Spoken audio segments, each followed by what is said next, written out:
क्या होगा कल? यही एक सवाल है जो इंसान को अंदर से तोड़ देता है। लेकिन क्या आपने कभी रुक कर सोचा है कि कल नाम की कोई चीज वास्तव में होती भी है या नहीं? ओशो कहते हैं, जिसे तुम कल कहते हो वह कभी आता ही नहीं, और जो आता है वह हमेशा आज ही होता है। तो फिर यह चिंता किस बात की है? नमस्कार दोस्तों, आज हम किसी कहानी में नहीं जा रहे। आज हम खुद के भीतर उतरने वाले हैं। ओशो के इसी विचार का गहन चिंतन करने वाले हैं। आज हम उस सबसे बड़े भ्रम को समझेंगे जो तुम्हें इस क्षण से दूर ले जाता है, कल की चिंता, और जानेंगे क्यों वर्तमान में जीना ही ध्यान का सबसे सुंदर द्वार है। मन का स्वभाव ही है भटकना। कभी वह अतीत में जाता है, जहां सिर्फ स्मृतियां हैं और कुछ भी बदला नहीं जा सकता। कभी वह भविष्य में जाता है, जहां सिर्फ कल्पनाएं हैं और कुछ भी निश्चित नहीं। और इन दोनों के बीच जीवन खो जाता है। जीवन न अतीत में है, न भविष्य में। जीवन सिर्फ इस क्षण में है, अभी, यहीं। जब भी तुम चिंतित होते हो, जब भी डरते हो, जब भी भीतर बेचैनी उठती है, तो समझ लेना, तुम इस पल में नहीं हो, तुम कहीं और हो, जहां जीवन है ही नहीं। चिंता का अर्थ ही है वर्तमान से पलायन, और जिसने वर्तमान से पलायन किया, उसने जीवन से ही पलायन कर लिया।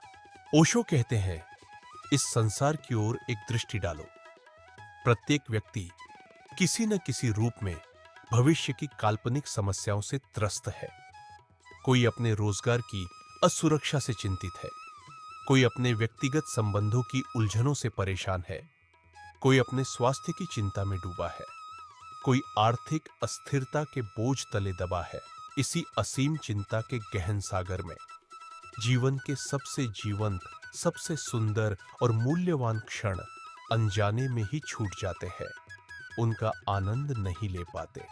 प्रातः काल की सुनहरी सूर्य किरणें द्वार पर दस्तक देती है, प्रकाश बिखेरती है, पर मन तो कहीं और, किसी काल्पनिक भविष्य में भटक रहा होता है। शीतल पवन हमारे गालों को स्पर्श कर जाती है, एक सुखद अनुभूति देती है, पर हम उस स्पर्श को गहराई से महसूस ही नहीं कर पाते, क्योंकि हमारा ध्यान विचलित है। हमारा मन वर्तमान में नहीं होता। पक्षी अपनी मधुर वाणी में गीत गा रहे होते हैं, प्रकृति का संगीत सुनाई देता है, पर हम उसे ध्यानपूर्वक सुन नहीं पाते, क्योंकि हमारा मन शांत नहीं है। क्योंकि हमारा मन कल नामक एक काल्पनिक अवधारणा में उलझा हुआ है। लेकिन कठोर सच्चाई तो यह है, वह कल नामक दिन कभी आता ही नहीं। वह सदैव एक अदृश्य क्षितिज की तरह दूर रहता है। जब भी वह आता है, वह तत्काल आज में रूपांतरित हो जाता है, वर्तमान क्षण का ही एक अभिन्न अंग बन जाता है। तो क्या तुमने कभी कल को देखा है? नहीं। वह हमेशा एक कल्पना है, एक मानसिक जाल, और जो इस जाल में फंस गया, वह अपने ही बनाए पिंजरे में कैद हो गया। जीवन उस पक्षी की तरह है जो सिर्फ इस पल में उड़ता है। उसे न कल की जरूरत है, न मंजिल की।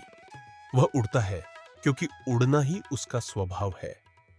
ठीक वैसे ही जागरूक व्यक्ति जीता है क्योंकि जीना ही उसका स्वभाव है।